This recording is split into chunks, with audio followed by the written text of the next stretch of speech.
Hello, everybody, and welcome to another exciting episode of Conversations in Aesthetics.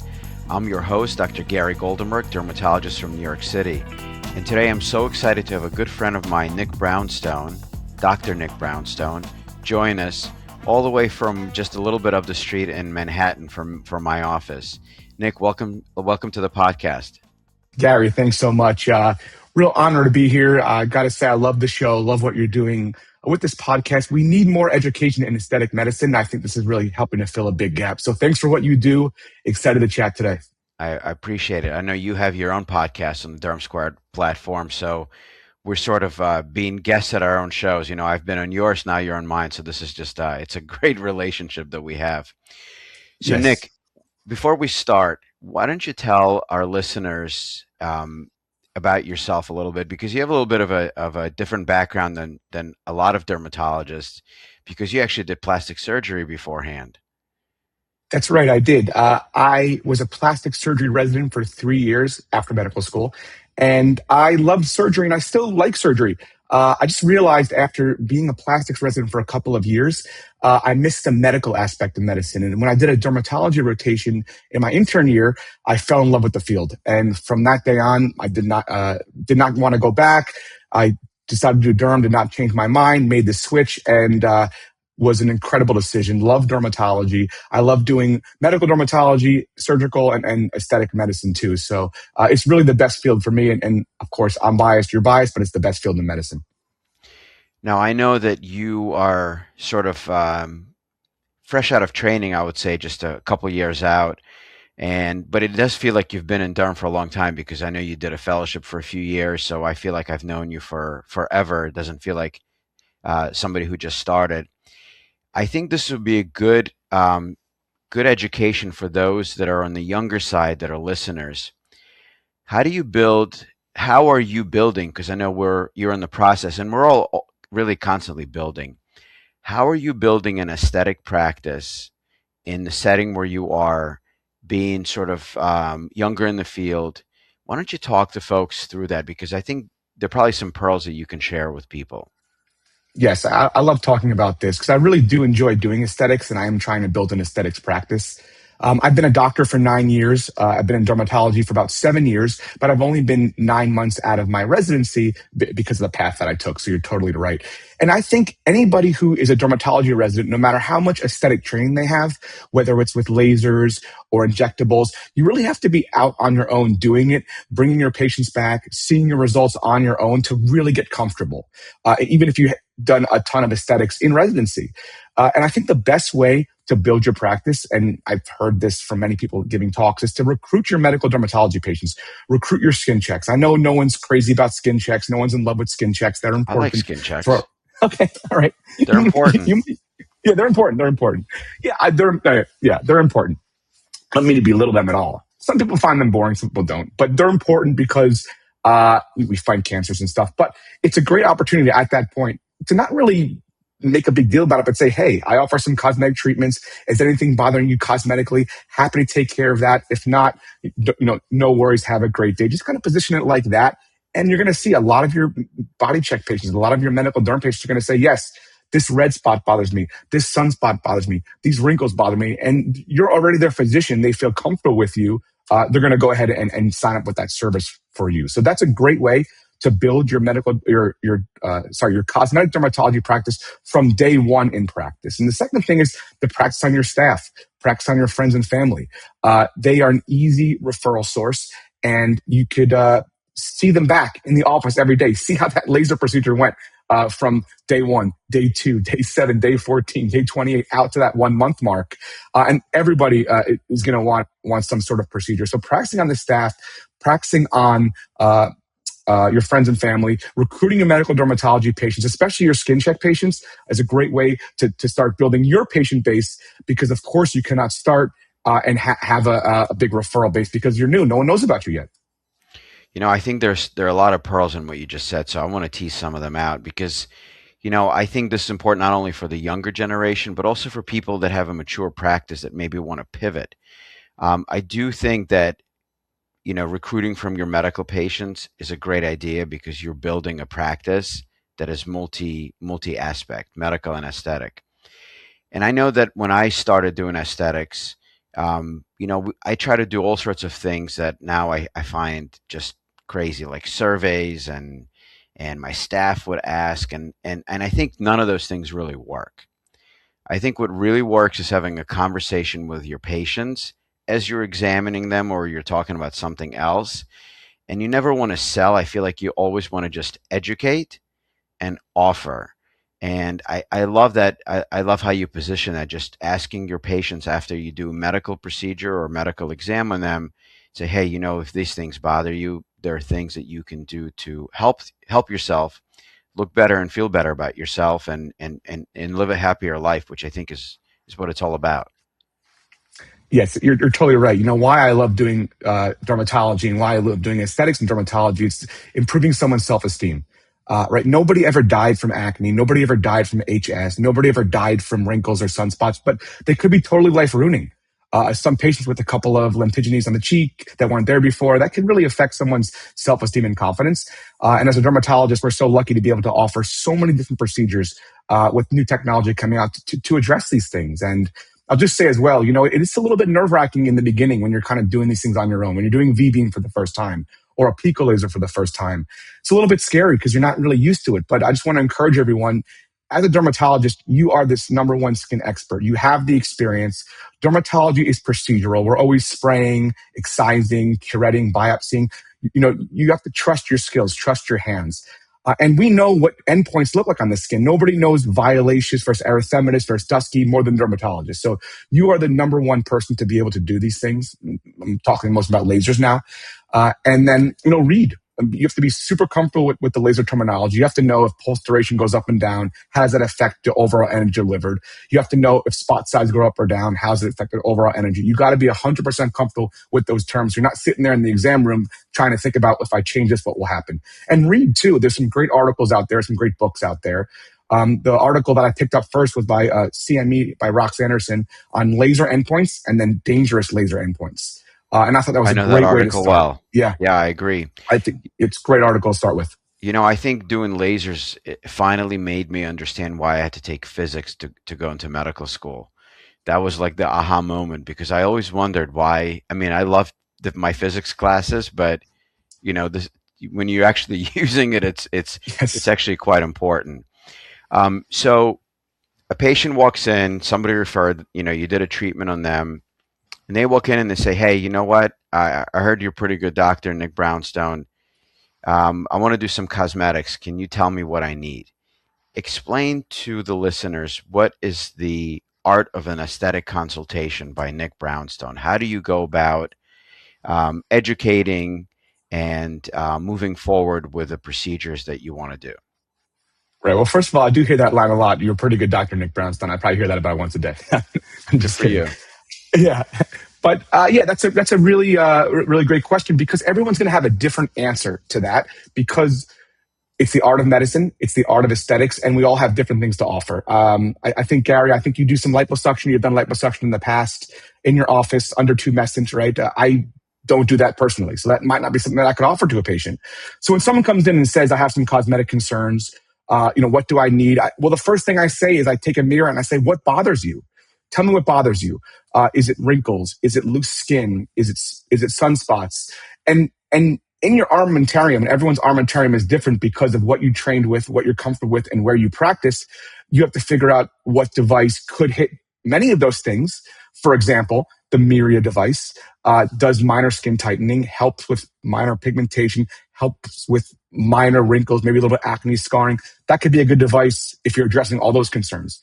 Or if it's just redness, educate the patient on V-beam laser. So I take a mirror out, I say, what bothers you? And you have to think, what can I address based on my skill set and based on what I can offer?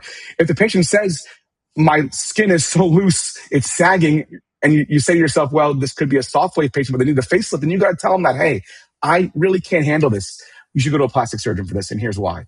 Or if they say, I have these, deep lines, wrinkles around my nose, around my mouth, and you don't really do filler, you got to be honest with the patient. Hey, I think you'd be better served by getting a filler. That's not something I offer, and I could refer you out. So you don't have to take care of everything, and it's okay.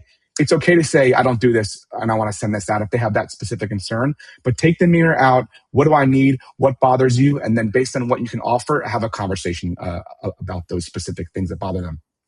Now, this is an interesting conversation because I have some friends that are, gen derms, and they want to do some aesthetics, but they really haven't done anything more than botulinum toxin or maybe a little filler here and there.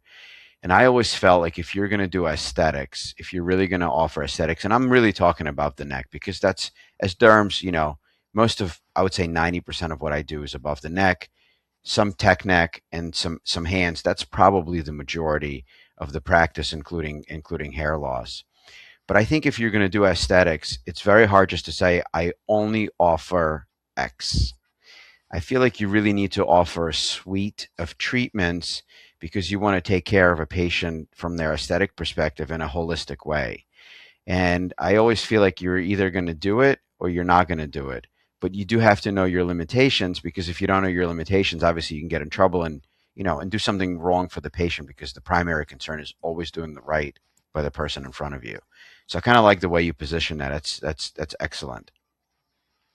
Yeah, you're right, Gary. I mean, I wouldn't call yourself an aesthetic medicine or aesthetic dermatologist and just doing Botox. I mean, you can, of course, you could do what you want, but I do agree with you on the whole. It's best to offer a suite of treatments so you can take care of most things: reds, browns, You don't have to do wrinkles. everything, but Right. you have Yeah, to do some you certainly things. don't. That's right. Exactly. Exactly. Exactly. You don't have to do everything. You don't feel like you have to master everything, but only offering one treatment, you're not really going to get too far because there's going to be things you can't handle. So, learn a laser for reds, learn a laser for browns, Botox, some maybe basic filler kind of in the chin and cheek area, a little bit lower risk areas, and some other maybe not an ablative, resurfacing things. There's skin tightening devices, things like that. I mean, if you can offer everything I just said there, you're going to be offering what 90% of people are going to want to need. Would you That's would you agree with probably that? over 90%. Yeah, I mean, I Yeah, think if you can do some botulinum toxin, some resurfacing, some filler, some skin tightening, you're probably there. There's something else that you said that I think is very important. We're seeing more and more of this due to GLPs, this kind of loosening of the skin. And I do skin tightening with an Ultherapy device and CO2 laser resurfacing that can tighten and really reshape the skin, some fillers. But at some point, when someone loses a lot of weight, they really do need a facelift and a neck lift. And there's limitations to what we can do. So I always have an honest conversation with the patients, and I always tell them, I always say, look, if a facelift's going to offer you a 9 out of 10 or a 10 out of 10 result, I can maybe get you to a 3 or 4. You got to make a decision. And for a lot of patients, it's a financial decision, especially in New York City, where cosmetic surgery, plastic surgery is very expensive, versus downtime, et cetera. But you don't get something for nothing. So sometimes the results do go along with downtime and cost. So you got to be honest with the patients, because you can't. Somebody lost 50 pounds, no matter what you do, they're not going to have a tight neck and a tight skin on their face, without really doing skin reduction surgery. Which you as a plastic surgeon probably know that better than anyone else, when you see them. I do. I've done many body procedures as a resident and helped out on them, and they do work great. But the scarring is really bad. Or I should say, the scarring is not great because all that skin you're taking off has to be sewn back together, and the scars don't look good. The skin is off, but the scars are not great, to be honest. I do soft wave skin tightening, and I tell the patient, this is not surgery. We're still just treating just the skin, at a very minimal depth. But these bat wing arms, real flabby buttock, real flabby skin in the face, you're going to have to probably talk to a plastic surgeon. Of course, like you said, expensive, downtime, it's surgery, painful. But you really got to talk to the patient about all the options, so they're well informed, and let them know, hey, this you might not be a great candidate for this, and they're going to appreciate that honesty. Yeah, listen, my good friends that are plastic surgeons, they would argue that the scars are not so bad, especially if they do it. But I do think that, I used to have a mentor in residency, Phil Williford. He used to tell patients, he was a Mohs surgeon. He used to tell patients, you can't walk through fresh snow without leaving footprints. And that's how anything surgical is. No matter who does it, you are going to have a scar. Can it be minimized? Yes. Can it be hidden? Yes. But I agree with you. Having a non invasive procedure, if it's going to be effective, is a good first step. And if you're not happy, there's always a surgical option. So I think that's excellent. Something else I want to tease out of what you said is a lot of patients push us to do things that we think that maybe are not right. And I certainly have developed my own aesthetic, and I think I work best with patients where we agree on that aesthetic, so that people don't look crazy, quote unquote. So I know you have an interest in body dysmorphia and body dysmorphic disorder. So I think this is a good time to kind of talk about patients who push you. They want their lips larger, they want their cheeks fuller, they want to be frozen more, they want this, they want that. So how do you approach that? Where do you draw the line, Nick, between what is aesthetically acceptable and what isn't? Right, right. This is a really great question and a thorny issue that we deal with in aesthetic medicine. We'll definitely talk a little bit about body dysmorphic disorder and some pearls for clinicians in a busy cosmetic practice. I very much into psychodermatology. It's one of my areas of specialty in derm. I have many, but one of them is psychoderm. I was a psychology major in college and trained for a couple years with Dr. John Koo out in UCSF, who's board certified in both psychiatry and dermatology. So I really took a deep dive in this. And before we jump into BDD, to answer your first question, is simply, don't do what you're not comfortable with. You're the physician, you're the doctor. The patient listens to you.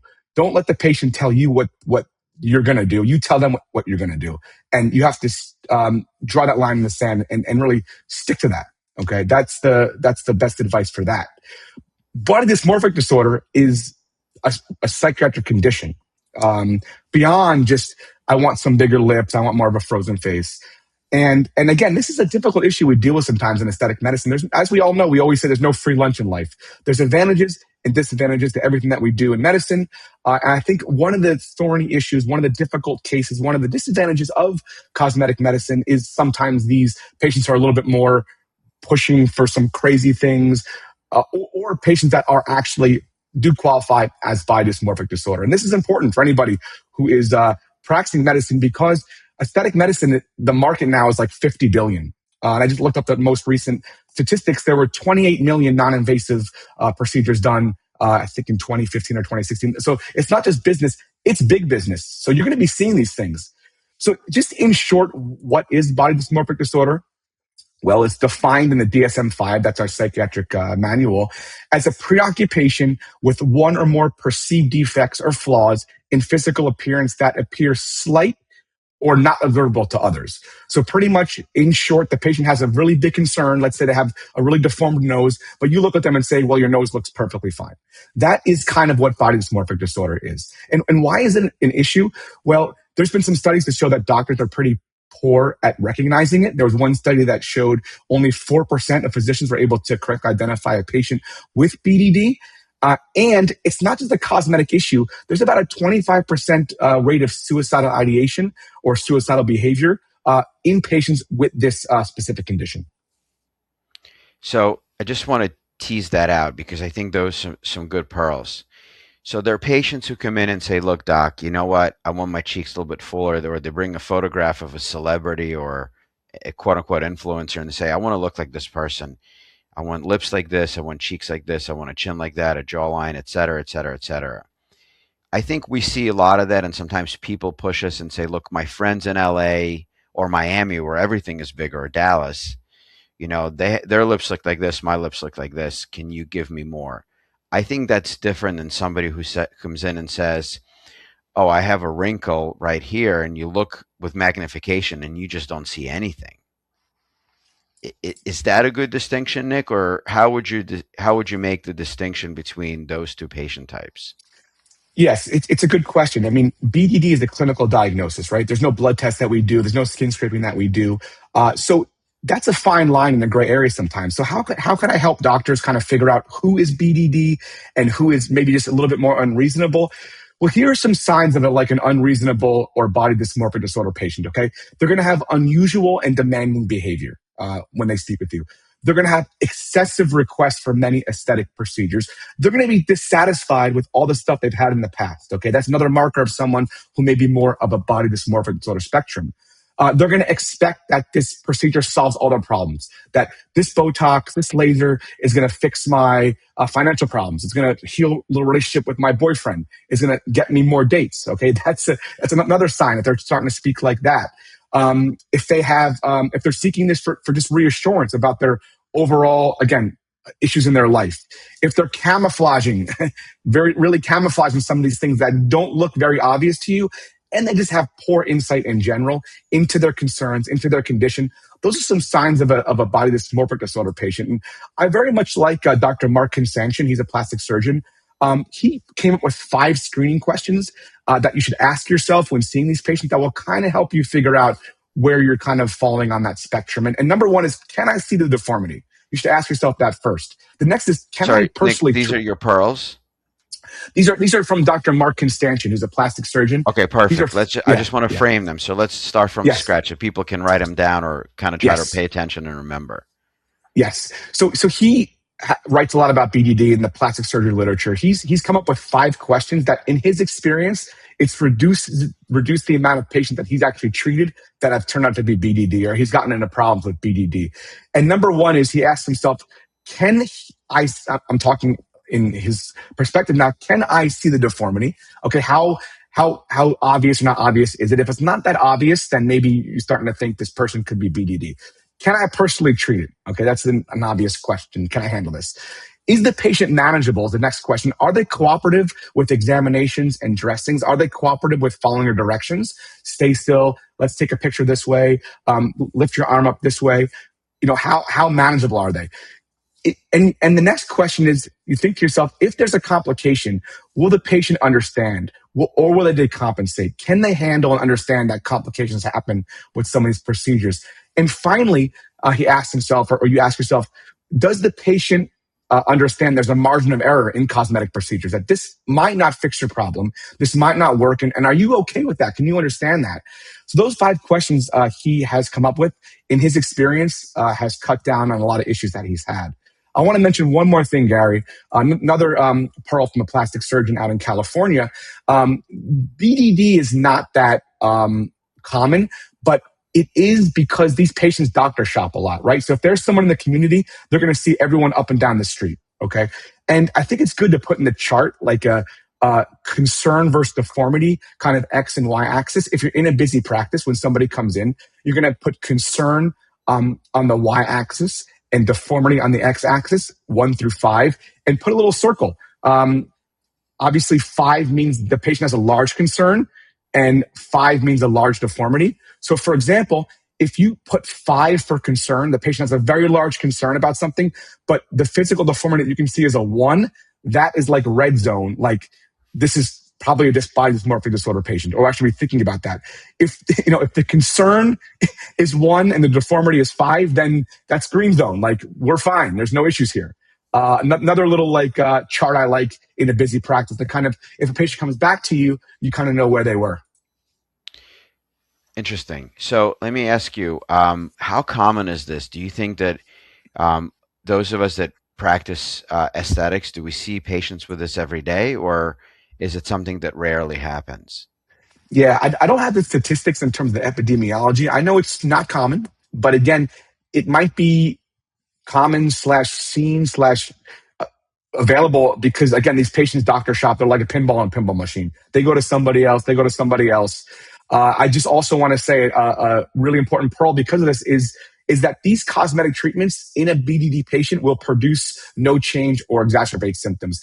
Even about 3% of patients, 3 to 5%, will report some initial improvement, but they'll develop new areas of concern, or they'll eventually still be concerned with the spot that was done, area that was done, procedure that was done.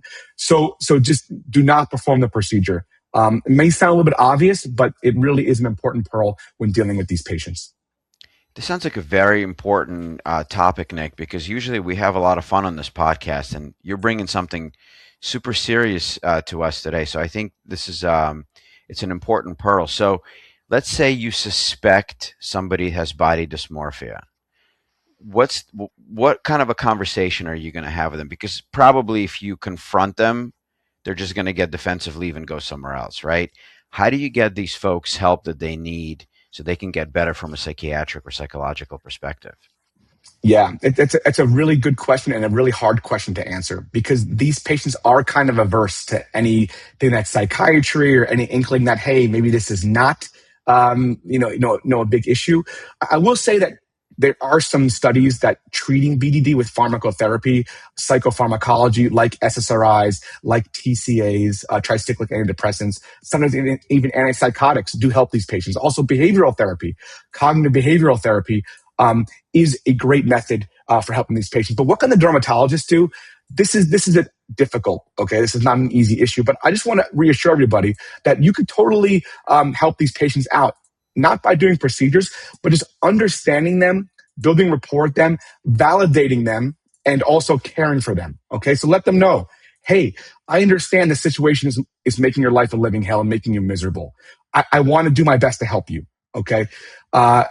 I'm happy to see you for short, frequent follow-up visits to follow you along, to really show that you care for them. Um, do a in-depth and genuine HPI. Take a little bit of time with them. Do a good exam. Take photographs in 3 views. Even take out a ruler. You can even fake it. Measure the spot, measure the nose. Show that you're really giving them a good exam. And that already right there, they're going to be much more comfortable with you and feel a lot better because they're being cared for. Because it's not really about the ugly nose or the big red spot here. At the end of the day, they really want to be cared for, understood, and validated. And it's not really about improving their symptoms with the procedure, but it's really gaining your trust, being there for them, and being like an ally for them. That's the best thing a dermatologist can do. And patient will come to see you as support, and I would not be nervous or scared about being that role for them. Now, Nick, is there a spectrum of this condition? Can someone be like super mild, this condition, and somebody that we may be seeing in the office, maybe they just say, look, I still see one wrinkle from your botulinum toxin injection, or I feel like my left cheek is 2% or 5% fuller than the right cheek. Like, is there a spectrum, or is it just patients who just have high expectations, but do not have body dysmorphia? Like, where do most people live? Yeah, it's a good question. This is like really a question for a psychiatrist, but really, in my opinion, it's like, you know, A or B. They have it or they don't. And you kind of know it when you see it based on what I was saying before. Based on, again, how unreasonable are they? How unmanageable are they? How big is the deformity?